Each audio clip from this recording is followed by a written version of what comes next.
प्रश्न, जिसके भाग्य में नाम लेना लिखा है वह तो नाम ले सकता है, उसके मुख से नाम निकल सकता है, परंतु जिसके भाग्य में नाम लेना लिखा ही नहीं वह कैसे नाम ले सकता है?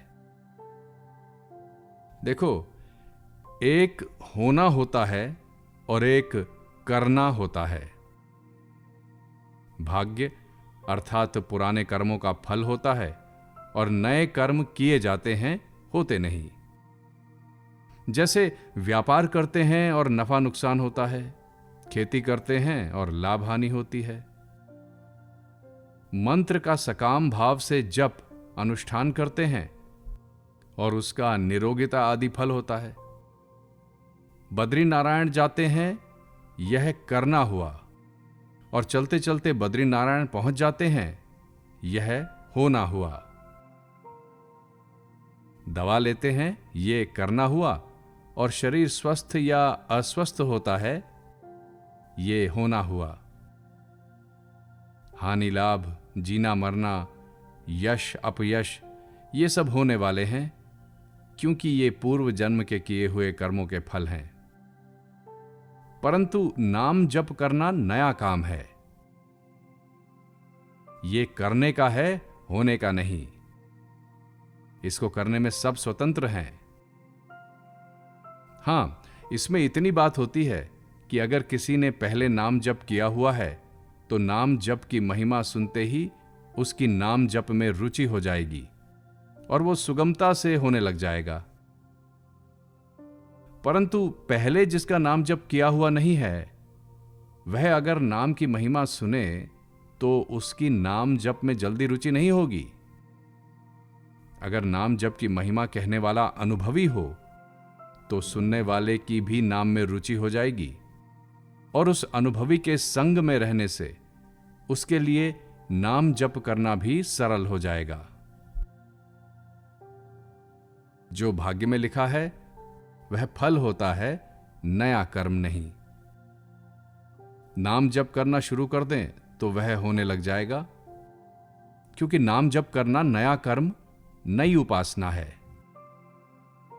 अतः हमारे भाग्य में नाम जप करना, सत्संग करना, शुभ कर्म करना लिखा हुआ नहीं है, ऐसा कहना बिल्कुल बहानेबाजी है। नाम जप सत्संग आदि हमारे भाग्य में नहीं है, ऐसा भाव रखना कुसंग है, जो नाम जप आदि करने के भाव का नाश करने वाला है। प्रश्न, नाम जप से भाग्य यानी प्रारब्ध पलट सकता है? हां, भगवान नाम के जप से कीर्तन से प्रारब्ध बदल जाता है, नया प्रारब्ध बन जाता है।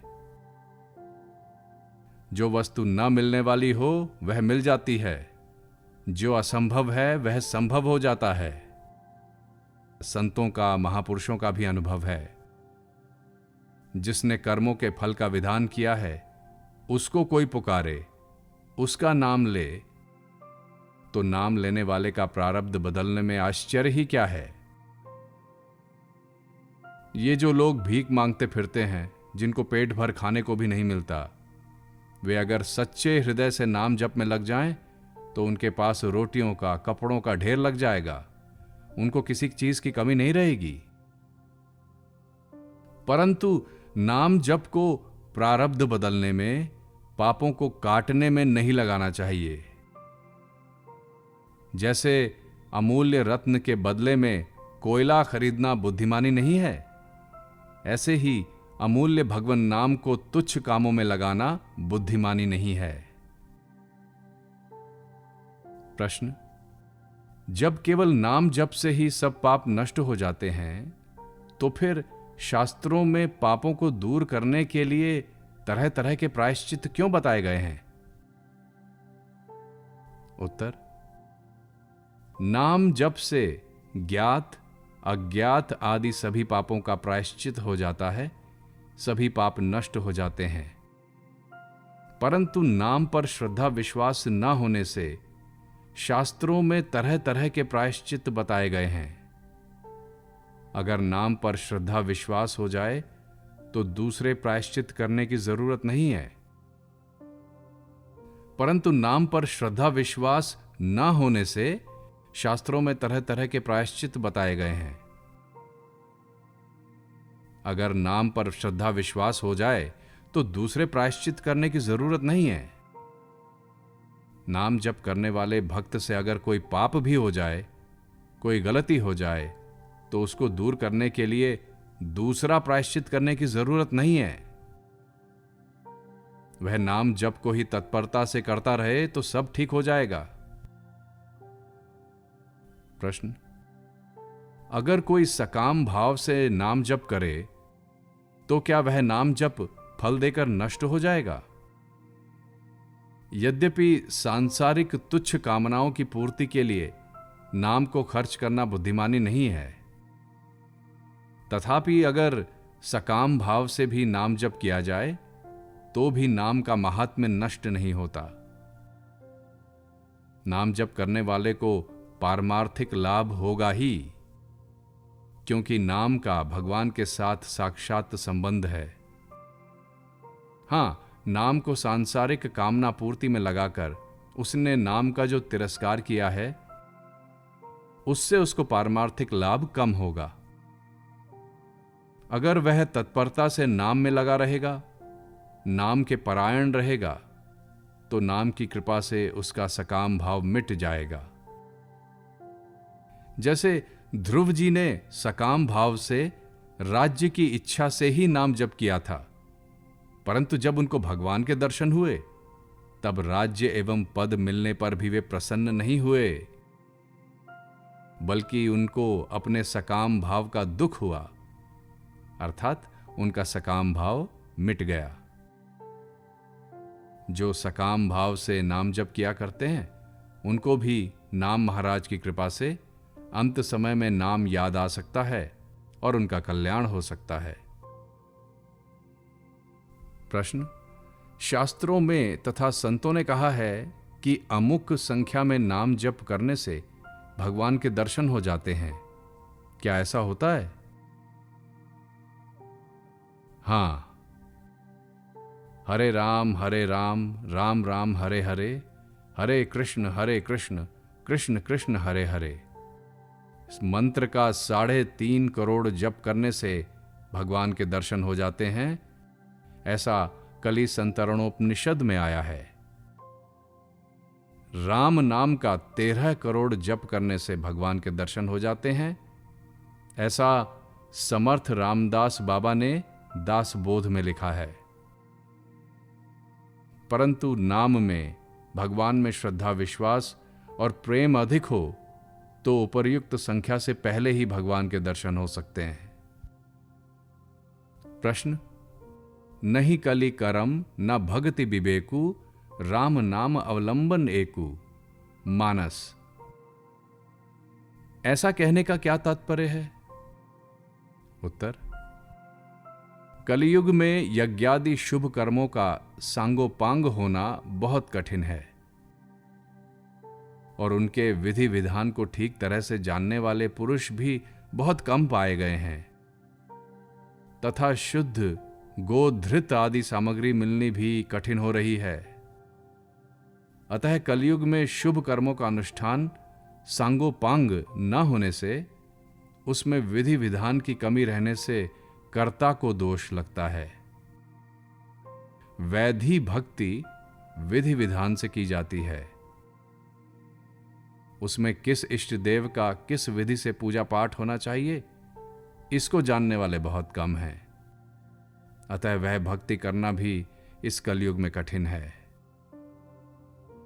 ज्ञान मार्ग कठिन है और ज्ञान मार्ग की साधना बताने वाले अनुभवी पुरुषों का मिलना भी बहुत कठिन है। अतः विवेक मार्ग में चलना कलयुग में बहुत कठिन है। तात्पर्य है कि इस कलयुग में कर्म, भक्ति और ज्ञान, इन तीनों का होना बहुत कठिन है, पर भगवान का नाम लेना कठिन नहीं है। भगवान का नाम सभी ले सकते हैं क्योंकि उसमें कोई विधि विधान नहीं है। उसको बालक, स्त्री, पुरुष, वृद्ध, रोगी आदि सभी ले सकते हैं और हर समय, हर परिस्थिति में, हर अवस्था में ले सकते हैं। नाम एक संबोधन है, पुकार है। उसमें आर्त भाव की ही मुख्यता है, विधि की मुख्यता नहीं। अतः भगवान का नाम लेकर हर एक मनुष्य आर्त भाव से भगवान को पुकार सकता है।